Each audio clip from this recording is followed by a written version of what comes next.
الله الرحمن الرحيم الحمد لله نحمده ونصلي على كريم أما بعد فقد قال الله تعالى في محكمه التنزيل أعوذ بالله من الشيطان الرجيم بسم الله الرحمن الرحيم شهر رمضان الذي أنزل فيه القرآن هدى للناس وبينات من الهدى والفرقان إلى آخر الآية صدق الله العلي العظيم.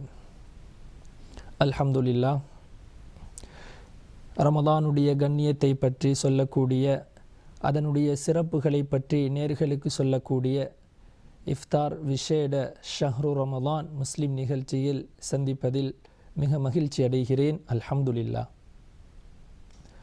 உண்மையில் ரமதான் மாதம் என்பது வெறும் ரமதான் மாதம் மட்டுமல்ல, அல்லாஹு தஆலா அதனோடு பல அமல்களை அல்லாஹ் இணைத்து வைத்திருக்கிறான்.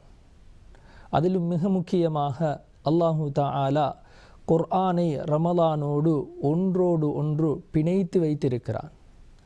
குர்ஆனில் ரமலானுடைய மாதத்தை பற்றி அல்லாஹ் பேசும் பொழுது முதலாவது சொல்லுகிறான், ஷஹ்ரு ரமதான் அல்லதி உன்சில ஃபீஹில் குர்ஆன். இந்த ரமதான் மாதம் எப்படிப்பட்டது தெரியுமா? இந்த ரமதான் மாதத்தில் தான் அல்லாஹு தஆலா அவனுடைய அருள்மறை வேதம் இந்த குர்ஆனை இறக்கி இருக்கிறான். ஆக இந்த குர்ஆன் இறக்கியதன் மூலமாகத்தான், இந்த குர்ஆனை கண்ணியப்படுத்தும் மூலமாகத்தான் அல்லாஹு தஆலா இந்த ரமலானுடைய மாதத்தில் அல்லாஹ் நோன்பையும் அல்லாஹ் கடமையாக்கியிருக்கிறான். அதனால் தான் அல்லாஹ் தொடர்ந்தும் சொல்கிறான், ஃபமன் ஷஹித மின்கும் ஷஹ்ர ஃபல்யசும். யார் இந்த ரமலான் மாதத்தை அடைந்தார்களோ அவர்கள் இந்த ரமலான் மாதத்தில் நோன்பு நோற்று கொள்ளட்டும். எனவே குர்ஆன் என்பது ரமலானோடு ஒன்றோடு ஒன்று இணைந்த ஒரு விடயமாக இருக்கிறது.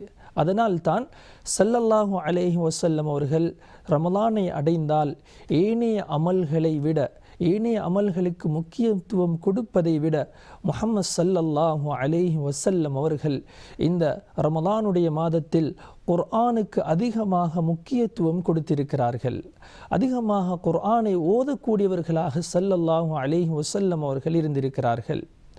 எனவே இந்த குர்ஆன் என்பது அல்லாஹுடைய மிகப்பெரிய ஒரு வேதம், அல்லாஹுடைய பேச்சு, அல்லாஹுடைய கலாம். எனவே இந்த கலாமுக்கு, இந்த குர்ஆனுக்கு அடியார்களாகிய நாங்கள் மிக கடமைப்பட்டிருக்கிறோம். குர்ஆனுடைய கடமைகள் சிலவைகள் இருக்கின்றன. அதில் முதலாவது தான் குர்ஆனை நாங்கள் ஈமானோடு நம்ப வேண்டும், ஒப்புக்கொள்ள வேண்டும், எங்களுடைய மனதில் ஏற்றுக்கொள்ள வேண்டும். குர்ஆனை ஏற்றுக்கொள்வதென்றால் இந்த குர்ஆன் அல்லாஹ்விடத்திலிருந்து ஜிப்ரீல் அலைஹிஸ்ஸலாம் அவர்களின் மூலமாக ஸல்லல்லாஹு அலைஹி வஸல்லம் அவர்களுக்கு வஹீன் மூலமாக அருளப்பட்டுள்ளது என்பதை நாங்கள் எங்களுடைய மனதில் ஆழ்முதமாக நாங்கள் இந்த குர்ஆனை நாங்கள் நம்ப வேண்டும். இந்த குர்ஆன் எந்தவித பிழைகளும் அற்றது என்பது குர்ஆனும் பேசுகிறது. ஸாலிகல் கிதாப் லா ரைப ஃபீ. இந்த குர்ஆனில் எந்த சந்தேகமும் கிடையாது. எனவேதான் அந்த ஜாஹிலியத்து மக்கள் இந்த குர்ஆனை போன்று ஏதாவது ஒன்று உருவாக்கலாம் என்று பலர் முயற்சி செய்தார்கள். ஆனால் அந்த குர்ஆனுக்கு சொந்தக்காரன் அந்த அல்லாஹ் பேசுகிறான், இந்த குர்ஆனை போன்று ஒரு குர்ஆனை உங்களால் இயலுமாக இருந்தால் கொண்டு வாருங்கள், அல்லது இந்த குர்ஆனில் இருக்கக்கூடிய 10 சூறாக்களையாவது அதை போன்று உங்களுக்கு கொண்டு வாருங்கள், அல்லது ஒரு சூறாவை ஏனும் உங்களுக்கு கொண்டு வாருங்கள். அல்லாஹு தஆலா இந்த சவாலை அடியார்களை பார்த்து விடுக்கிறான். இதுவரைக்கும் 1400 வருடங்கள் தொடக்கம் இதுவரைக்கும் ஒரு எழுத்தை கூட மாற்ற முடியாது என்பதை நாங்கள் நம்ப வேண்டும். இதுதான் குர்ஆனுடைய ஆகப்பெரிய முஅஜிஸாத், ஆகப்பெரிய அற்புதமாக இருந்து கொண்டிருக்கிறது. அடுத்தது, இந்த குர்ஆனை பொறுத்தவரையில் நாம் அதற்கு செய்ய வேண்டிய ஒரு கடமைகளில் மிக முக்கியமானது தான் அந்த குர்ஆனை நாங்கள் அதிகமாக ஓத வேண்டும். எங்களுடைய வாழ்க்கையில் எல்லா கட்டத்திலும் எல்லா நேரத்திலும் நாங்கள் குர்ஆனை ஓதக்கூடியவர்களாக இருக்க வேண்டும். அந்த குர்ஆனுடைய தஜ்வீத் சட்டங்களை நாங்கள் படிக்க வேண்டும். குர்ஆன் எந்த இடத்தில் நிப்பாட்ட வேண்டும், எந்த இடத்தில் சேர்த்து ஓத வேண்டும், எவ்வாறு மஹ்ரஜ்களை நாங்கள் வெளியாக்க வேண்டும் என்ற விடயங்களை நாங்கள் எங்களுடைய வாழ்க்கையில் படித்து அதன் பிரகாரம் குர்ஆன் ஓதுவதற்கு நாங்கள் எங்களுடைய வாழ்க்கையில் முயற்சி செய்ய வேண்டும். ஸல்லல்லாஹு அலைஹி வஸல்லம் அவர்கள் சொன்னார்கள், அல் மாஹிரு பில் குர்ஆன் மஅஸ் ஸஃபரத்தில் கிராமின் பரரா. நிச்சயமாக குர்ஆனில் தேர்ச்சி பெற்றவர்கள் நாளை மறுமை நாளில் சங்கையான மலக்குமார்களுடன் அவர்கள் எழுப்பாட்டப்படுவார்கள். இது அல்லாஹு தஆலா அந்த அடியானுக்கு கொடுக்கக்கூடிய ஆக பெரிய ஒரு சிறப்பு.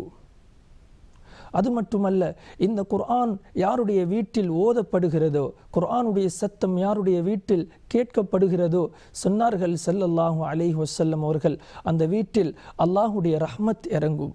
அல்லாஹுடைய ரஹ்மத், அல்லாஹுடைய அன்பு பார்வை அந்த ஊட்டில் இறங்கும்.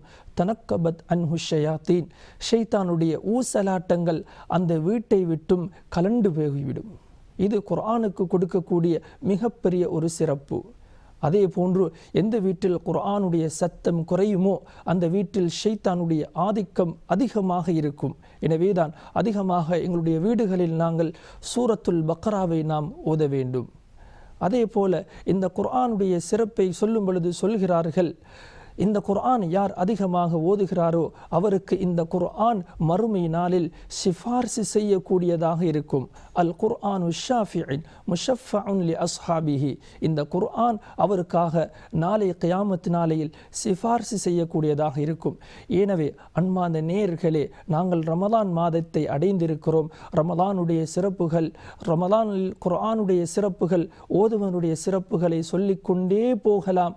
நேரம் இடம் கொடுக்காததால் கண்ணியமானவர்களே, கண்ணியமான நேர்களே, நாங்கள் குர்ஆனோடு எங்களுடைய வாழ்க்கையை அதிகமாக நாங்கள் தொடர்பு படுத்த வேண்டும். இன்னும் எஞ்சிருக்கக்கூடிய இந்த ரமலானுடைய நாட்களை அதிகமாக குர்ஆன் ஓதுவதில் நாங்களுடைய காலங்களை நாங்கள் செலவு அளிக்க வேண்டும். ஏனைய விடயங்களை ஒரு பக்கம் தள்ளிவிட்டு நாம் குர்ஆனோடு நெருங்க வேண்டும். யார் குர்ஆனோடு நெருங்குகிறாரோ அல்லாஹு தஆலா அவர்களோடு நெருக்கமாக இருக்கிறான். இந்த ரமலானுடைய மாதம் குர்ஆனுக்குரிய மாதம்.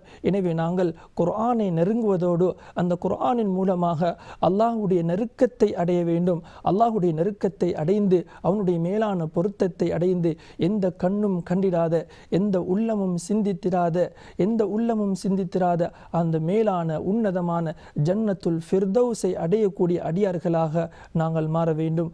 வல்ல அல்லாஹு தஆலா ரப்புல் இஸ்ஸத் குர்ஆன் ஓதக்கூடிய சந்தர்ப்பத்தை எங்கள் அனைவருக்கும் அடிக்கடி தரக்கூடிய அந்த பாக்கியத்தை அல்லாஹ் தருவானாக.